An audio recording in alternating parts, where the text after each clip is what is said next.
Hi everyone, welcome to the channel. My name is Nihira and I am a student at IIM Rohtak, and today I'll be sharing with you my personal interview experience, how it went, what I learned, the questions that were asked, and how I basically prepared for it.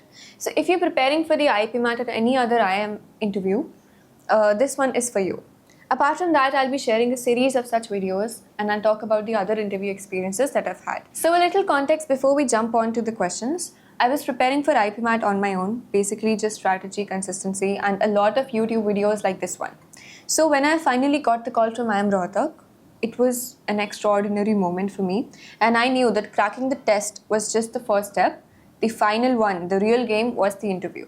So my interview was conducted online due to COVID, and still the panel was very professional and very composed, and there were two of them, one male and one female. So the whole interaction lasted for about 20 to 25 minutes, and they had my form in front of them. So everything I had written was fair game. So here's how it went down.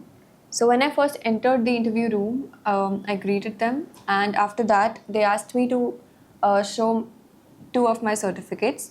So one of them was the prefect one that I showed, which is called the Director's Award exclusively at my school. Apart from that, I showed a Speaker of the Year certificate and the trophy. Next, I was asked to introduce myself, which is a very classic opener, and I kept it concise: who I am, my interests, and why I'm applying to IIM, and also told them why business and management excites me. And I even talked about a couple of things that were not related to academics, because those are some areas where you can make conversation with the panelists. So I mentioned that I like reading books, and I even mentioned the name of the book before they even asked me. Apart from that, I mentioned my interest in music and sports as well. So that kind of gave them pointers where they could have asked me questions, and they did ask me questions. The only plus point and the advantage for me was that I already had content in these areas, right? So that was one thing that I used, one strategy. So apart from that, they asked me which subject I like the most. So I basically answered economics and statistics. So I was asked a couple of questions from statistics, very basic questions, and central limit theorem, etc. Apart from that, I was also asked a couple of questions on probability. So they gave me a question and I was asked to solve that question right there. So that also went well for me, subject-based questions. They asked me a couple of questions from principles of management as well. Then came a series of current affairs, and at this point, the interview became a stress interview. So they started asking me questions, and it was a rapid-fire round. And those questions were such that it was very hard to know the answer to them. So even after a lot of preparation from my side to study a lot of GK and be consistent with my preparation, reading newspapers and editorials every day, still they asked me some questions which were just really vague. So that is done so that the interviewer can create a stressful environment for the candidate and then assess the candidate based on how they react in such a situation. So I understood what was happening, and I answered in a very calm way. Even if I did not know the answer, I told them, sir, I do not know the answer. Sir, ma'am, I do not know the answer, but I'll definitely search it up once the interview is over. So a little bit of optimism, calmness, composedness, and I think that will really help. Apart from that, they basically asked me to talk about the book that I mentioned. So the interview went the way I was expecting it to go. And apart from that, after all this came an extempore. So I was told to speak on the topic women leaders in the business world. So that actually went really well for me. They initially said that I can take a minute or two to gather my thoughts, but after 20 seconds of asking me to do that, they told me to start. So again, that is something that interviewers do to create that stressful environment. So that is what happened, and I did fold a little under that pressure, but I started my extempore, and they told me to speak on it for about 1 to 2 minutes. So I remember I started off by mentioning Nirmala Sitharaman. So I even gave context that maybe she's not in the business world, but still I think it's very relevant to name her. And apart from that, I gave real life examples, and basically the whole point is to be factual but also be a little abstract, give your own opinions as well. So in an extempore, don't just be technical, right? And also, if you cannot be technical, try to give as many good points as you can. So that was my extempore experience. So moving on to the final section that I would like to talk about is what I did right.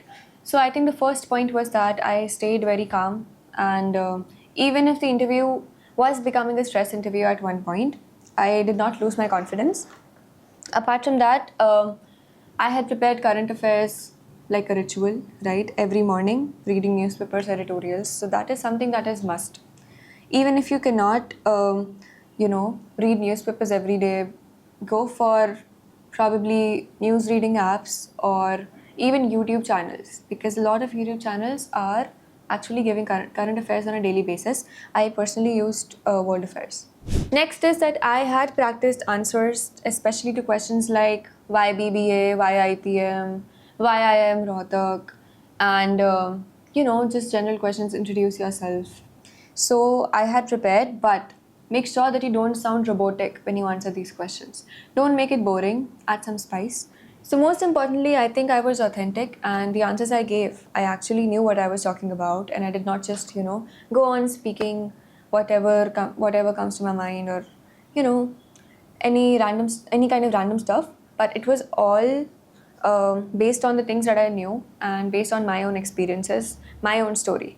So that is one thing that everyone should do. So finally, here are a couple of tips. If you're preparing for your interview, make sure that you know your firm inside out.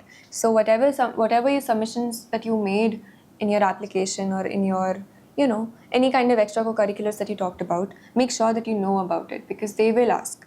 Apart from that, read newspapers, editorials every day, not just for GK, but it will give you things to talk about, right? It will also help you in the extempore, because from my batch, almost everyone got a very general topic for extempore. So, that can also be a problem when the topic is too general. So it takes time to gather your thought. So just make sure that you read a lot, and that will help you, make your answers better, refine your answers. Apart from that, practice common HR questions, like tell me about yourself, introduce yourself, then why this college, why this course. All these kind of questions are very common, so don't miss them and don't take them lightly. Okay. So another tip is that you can record yourself while you speak or while you sit, your posture, your gestures, everything, and record it, and then, analyze it later. So analyze your pronunciation, the way you sit, what are the things that make you look very fidgety or very nervous, and apart from that, your general tone, your voice modulation, all of those things you can judge on your own without needing a third person. Apart from that, just be respectful, be real. They're not looking for perfect answers. They're looking for somebody who's a promising candidate, somebody who's got the drive, the ambition, and somebody who really wants this, right? So just be real. So today when I look back, I realize how important mentoring is, and I wish I had someone to guide me in those really nerve-wracking moments. So that's exactly why I, along with the founders at Thinkplus and my colleague, we've created this program called BHub. So BHub is basically bringing an IIM-like experience to Vizag, and we're giving three things: BBA, CAT, and CV building. So being a part of an IIM, I know myself what it takes for a student to get into an IIM.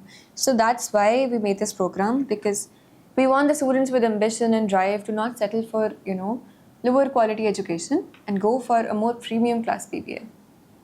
So if you're really serious about getting into an IIM top college, these were a couple of tips that I had to share with you guys for your interview. And if you liked this video or you found it helpful, make sure that you reach out to us. We have our Instagram page as well, which you can find in the description box. That's it from my side. Thank you and all the best.